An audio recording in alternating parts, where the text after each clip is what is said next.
Hi, Kimmy. Hi, I'm here. Great. Hold on, just let me make sure something's on.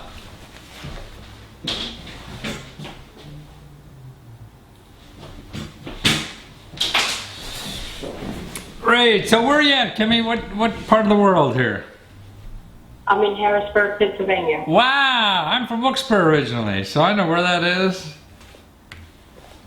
I didn't know that. Yeah. yep. A long time ago. Actually, when we had the flood back in the 70s, that's what really taught me about government programs, man. Wilkes-Barre got so much money from the government. It was incredible. So what are you trying to do? Finish school and get my degree, and I need financial aid help. Okay. Are you actively in school now or not? Yes, I'm actively in school. Okay. I see. Yes. Oh, can you hear me? Yeah, you're actively somewhere else too. Sorry about that. That's okay. And you are, what are you taking? Psychology, human services. Psychology and human services. And how far are you? I believe I have 1 year left. Oh, I see. So are you full-time or part-time? Basically, I go to school online, so it's considered full-time. I'm a student. I see. Cool. What's the group or the school? Argosy University. What is it called?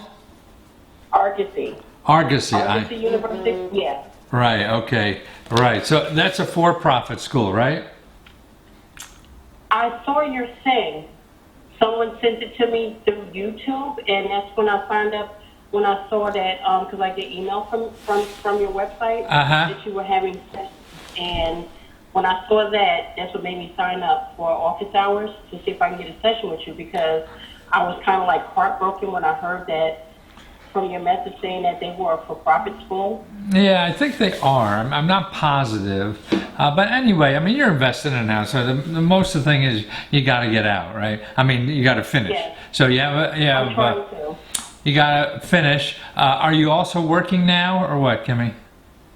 No, I'm not working. Okay. And Harrisburg. Okay, and it's HR stuff, right? So a couple things come to mind right away. It is to call. I mean, if you call the information operator right there, was it 717 is your area code, I think, right? Mm-hmm. Okay, and if you just call the governor's office, that's a place to go. You want to find something in the government, you call the. Mm-hmm. It's like the government, in Washington, you call the White House because they get asked these things all the time, and they know where to point you directly. Now, they have scholarships what people forget is that your state government, to me, is the most underutilized source of scholarships than anywhere. So make sure you have a list of those and what's available. Just because, you live in Pennsylvania, it doesn't matter where you're going to school at times, but the fact is that you're a Pennsylvania and they all throw money of all kinds to people just because you live in Pennsylvania. So find them first, and that you can just call information operator. What is it anymore? 411? Is that? So many states have so many things for information. I just transplanted here from New Jersey. I used to live in New Jersey up until October. Oh, here, I see. So. Okay, well, no, you're living there, so you're a resident. You're going to vote there, and that's the important thing. They care where you're voting, so you're voting there, and so that's why if they do you a favor, then they know they get your vote, and that's what motivates a lot of these people. Now, the other thing I would do, I mean, you're almost there. You almost have a degree. Now, what I would do too is, unless you can't work, can you work outside the home nowadays or not? No, actually, I put in for disability. Okay.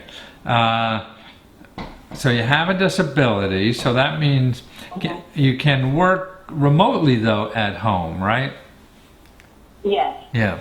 Okay. Well, that's good. There's two things. See, now I'm not positive, and this would be probably worth looking into. See, the government now, so if you're a senior and you're going to graduate soon, government wants to hire more people. I mean, people forget about applying for jobs in the government, and unfortunately or unfortunately, this is probably the only place you're going to get working for the government is the only place, there's benefits for the rest of your life. A lot of private companies now aren't doing that as much anymore. So I would, actually, and it's the federal government. I don't know about the state, and the state's a little more complicated, but I know the federal government has almost like internships, in their last year of school, working part-time or whatever, and they hire you on a part-time basis or in the summer, things like that, and it's usually very good salaries, and it prepares you for a job also. Now, the fact that you cannot work in an office, that may be a problem, but I'm not positive, because so much now, even the federal government, is interested in more people not coming to work, because it's less overhead, and people Yeah, you see a lot of stuff online, but what's true or what's not true? Yeah. How do you know that you're in a good spot for something that you can actually do? That's not a scam.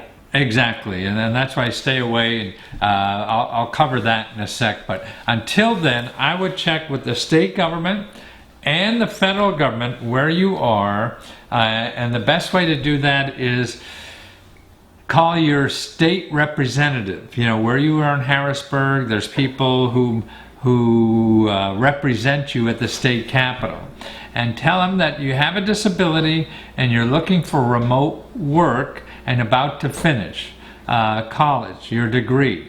So you're wondering how to do that, because the government, that was the first place people with disabilities were able to get jobs at all. So they're very, they're usually a little more hip than a private business or whatever. So I think that's where, call up your elected official. If you don't know who it is, call 211. If you call 211 and then tell them you're looking to get, you have a disability, but you're looking for work, and you're about to finish your degree, and until you finish, you're looking for like an internship or something like that, even if it's remotely.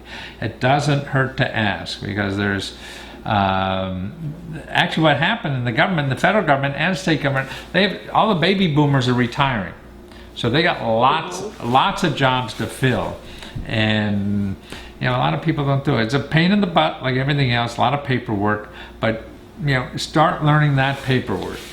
Now, the other thing, so you have your state office of scholarships, you have the federal government, you have state government for getting internships and that kind of job opportunities.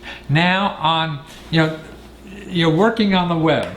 I think that's a good possibility too, and a good place for income. I believe in a lot, so I'm very biased. But anything you do in that area, do not spend money to get the job.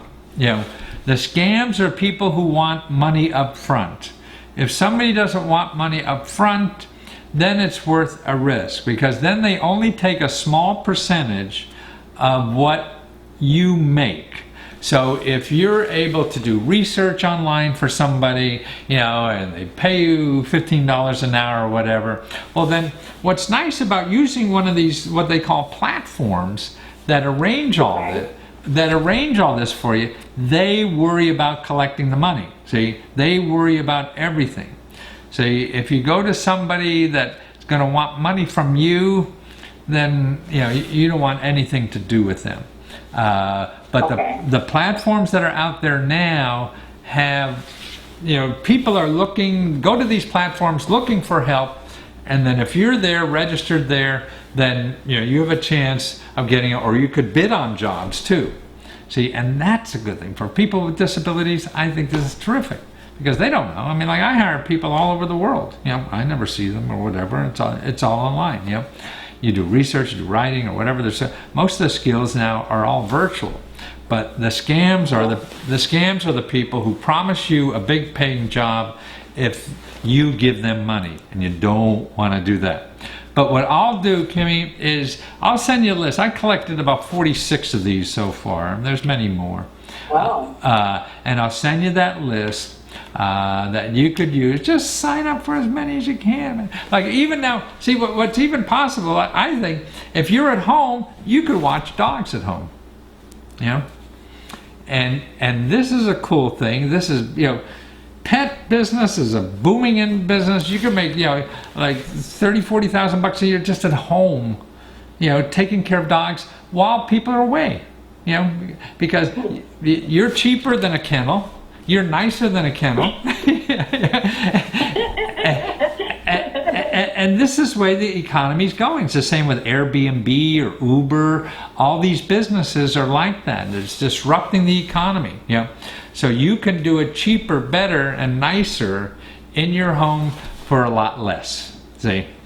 And see, the platform takes care of finding the customers for you, takes care of the insurance, takes care of you getting paid, and all that stuff, and it costs you nothing. See? Well, that's good. Yeah, so all you have to do is sign up on these. We're going to lose in about 10 seconds. Look in the messages here. I'm going to send you that link to download all those 46 websites and whatever, and I'll get you going on that. And send me a message on this if you didn't understand something or didn't find something, okay? Oh, no, I did, and thank you so much. You bet. Thank you, Kimmy. Your session has ended.